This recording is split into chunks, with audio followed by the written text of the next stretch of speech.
never slow up, no I don't take shit. I got no love for the fakeness. Fine, didn't get a toe, but certainly he has pace round here. If his FB, he hadn't got the drive out onto the back straight. The question is, Peter, is it going to be Larry Lunge, Uriarte? Way up in this group. Uriarte and Pratama, a bit like yesterday, just rid of him in 5th. Ramadipa and Singapong 7th and 8th. Danish watching our series leader. He's up into the win, or is it going to be Dive Bomb David in 2nd place? That's what we want to see. And Brian Uriarte swapping places around various parts of the track then. Morelli sitting tight. The 9th position. Guillaume Plonk, yesterday's podium finisher, down in 10th place. Daniel in 11th. Brian Uriarte has the advantage, but he's got to hold off David Gonzalez. No, Brian. it's not! No, it's... In 3rd position. Daniel just behind him as well here. Ramadipa there has gone inside Brian Uriarte to take 4th place, I think. But it's still Veda. It's Brian again, and he's got it. He won't be passed through the last corners, and he's... There is that fast and flowing section of the track. That's not really an overtaking spot, Christian, but Pratama that leads, but only just from Gonzalez. They're spread out across. Going to pick up the record number of victories. Veda Pratama is there in 3rd place, but didn't quite make it stick there. So we've got track limits warnings for Agostinelli, Brown, Monignane and Danish. Oh my goodness, it's so tight, but Veda Pratama has the advantage. Can push him back into 2nd place. Up the inside comes David Gonzalez. Oh, David! So Brian's going to get the drive out, but it's Hakim Danish, yeah, that is very much a warning. All 3 abreast ahead of number 11, Gonzalez. Danish has moved up another couple of spots, Peter. He's up in this is it, down into turn 8 then, as it's one of the biggest braking zones on the track, and we've been on the brakes. Morelli. No plan B takes the lead. Brilliant. 7th place now. There he is in the middle of this shot, just behind Fernandez there. So Danish feeling a bit more. Got Brian into the lead at the end of that 1st sector. Then out we come on towards no plan B up there once again. He's been a little bit quiet this year, hasn't he? Not what we expect in it. Maybe the pressure's taken off in some kind of weird way. Although Brian Uriarte is much closer in the turns 9 and 10. Big overtaking spots here, but you don't want to sacrifice your drive onto them. From the Argentinian, kicked off the year with a 5th and a 4th place championship tour. Now as we look ahead from Danish to Uriarte, maybe Danish is feeling the back straight. Dash into 9th, back into 9th place. He's got a lot of work to do. Finish, he got his first podium in Le Mans race 2. He's not been on the podium since. But this is a bit more in the groove and a bit more up for the fight now. Oh my goodness, it is and he cuts right across the front. This is the question. Will it be a big old freight train of riders, or will what we want to see from Morelli? Yeah, he had 2 wins last year, and we want to see him on the top. Of Beñat Fernandez, goodness me, he squeezed him as much as you possibly can. Brian pull the pin. I tell you what, Peter, he's been smiling all weekend. He's seen nothing except for the podium, and Brian desperately trying to keep his KTM off the green stuff there as he chases. That was sensational.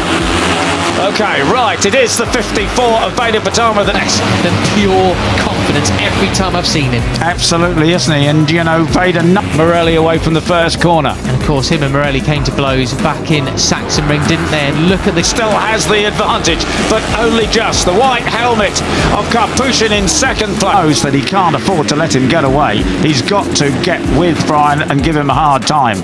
The gap then with the chasers. They are on it. They are going to catch them, I think, Peter. It was... Then Brian Uriarte in 3rd. Down the hill they go. Absolutely superb. Number 11 is there, David Gonzalez. He also, in fact, he's given a hard time. And Morelli's there in 5th place. Was 6/10 of a second as they come across the first intermediate stuff. It's 164 kilometres there, 102 miles away. They get up to 194. It's behind Pugliese. Yeah, we've not seen much of Pugliese the last couple of rounds, but don't forget he's got it there, so I think that's it. The leading pack have been caught officially. Fastest rider on kilometers an hour before they scrub off speed into the left-hander here, climbing the hill in 2 podiums so far this year has the Italian rider. I know he's also back as that rider there, number 7 of Benyat Fernandez. and of course that group of 5 punches a big 4th gear all the way up here in 4th. Car pushing just cut across the front of Uriarte. Sorry there, but won races here in Misano in the European Talent Cup previously as well. So really Hole in the air, and that drags the other guys into the slipstream very effectively. So it's Brian Uriarte. Peter, that was so close. They're being ultra brave through there. But look at Gonzalez just waiting to pounce on a really keep your eye on him. But also the 95, Marco Morelli just behind. Takes up the lead from Veda Pratama. So heavy on the brakes, and it's really steep down. A bunch of these riders are coming down the waterfall. They fan out 3 abreast towards the penultimate curve. Yeah, there's the 13. He nudges somebody out of the way there. He knows Agostinelli. Downhill into turn 4 there. You can see the rear wheel of Uriarte is just popping off the ground momentarily. Uriarte up to the inside. Car pusher doesn't want to give an inch, but he's forced to. He cuts back up the inside. They go on. He knows he's got to make his way through. He can't afford to be nice about it. 14 laps remain.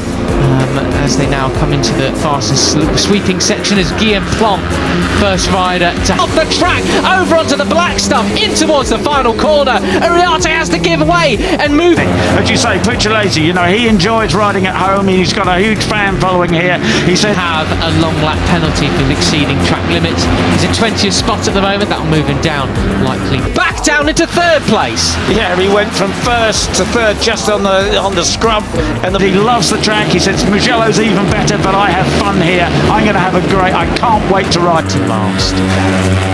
Right, and as you were talking about, you know, using up your tyres too much, breaks into the left-hander. That's Carpuchin that leads again, and still 15 laps to go. Tomorrow, he said.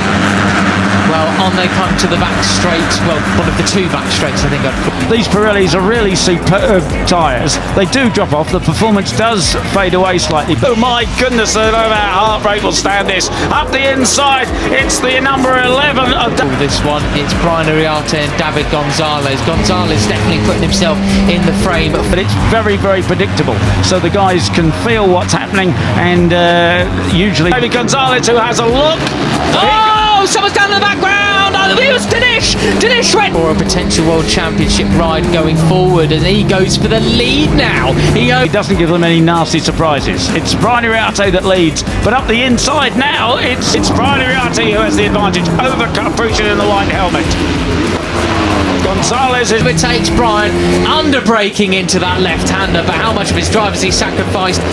David Gonzalez there on the number 11 into 2nd place. I think I saw Christian Dan in 3rd place. And you got Morelli in there as well, Peter. Where did he come from? How'd you do that, Mark? Not too much as he maintains the lead there. Brilliant. Yeah, and if it finishes like this, Gonzalez... You're pushing Marco Morelli rather wide there in towards the penultimate turn. And there we have